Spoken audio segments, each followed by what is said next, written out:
मौसम जहां सक्षम और समृद्ध लोगों के लिए सुकून और त्योहारों की खुशी लेकर आता है, वहीं यही ठंड गरीब, बेघर और मजबूत लोगों के लिए किसी काल से कम नहीं होती। दिसंबर का महीना शुरू होते ही कड़ाके की ठंड और शीतलहर ने अपना असर दिखाना शुरू कर दिया है। लेकिन सवाल यह है कि क्या इस ठंड से बचने के लिए गरीबों के लिए कोई ठोस इंतजाम किए गए हैं? कटनी जिले में एक ऐसी ही तस्वीर सामने आई है, जहां खुले आसमान के नीचे रात गुजारने को मजबूर लोग आज भी मदद की आस लगाए बैठे हैं। चलिए देखते हैं पूरी रिपोर्ट। कटनी जिले के रीठी तहसील क्षेत्र के परेवागार रेलवे स्टेशन और आसपास के इलाकों में झोपड़ियों और पन्नी तानकर जीवन यापन करने वाले गरीब तबके के लिए यह ठंड किसी परीक्षा से कम नहीं है। तेज सर्द हवाएं और शीतलहर का प्रकोप दिन ब दिन बढ़ता जा रहा है, लेकिन इन बस्तियों में रहने वाले लोगों के पास ठंड से बचने के लिए ना तो पर्याप्त रजाई कंबल है और ना ही गर्म कपड़े। मौसम के बिगड़े मिजाज का असर मजदूरी पर भी साफ नजर आ रहा है। ना मिलने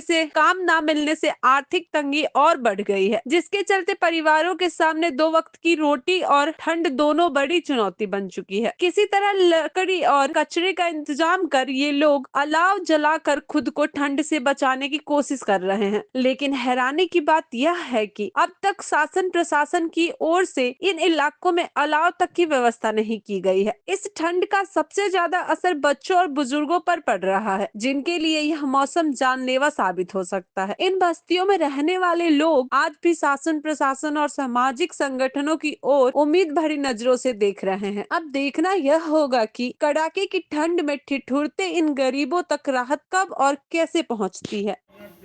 जो लकड़ी बेशरम की लाते हैं तो उसी को जलाते हैं और उसी को जला के ताप के रोटी माटी बना के। तो ठंड तो बहुत होती होगी रात में। हाँ साहब, बहुत ठंड पड़ती है। तो फिर कैसे गुजारा होता है जब कपड़ा तो हिसाब से नहीं? तो अब क्या करें साहब, तो जब जो गरीबी तो है। पंचायत द्वारा कोई लकड़ी की व्यवस्था नहीं की गई? नहीं, कोई नहीं की गई। अलाव जलाने के लिए नहीं किया। तो आप लोग क्या चाहते हैं? हम ये चाहते हैं कि अलाव जले तो अच्छा लगे हमको भी। हाँ तो पंचायत से लकड़ी चाहते हैं आपकी मिल जाए? हाँ, मिल जाए तो हमको खुशी बात है साहब। कौन सा गांव है ये परेवागार है। क्या नाम है आपका? हमारा नाम चमन शाह है।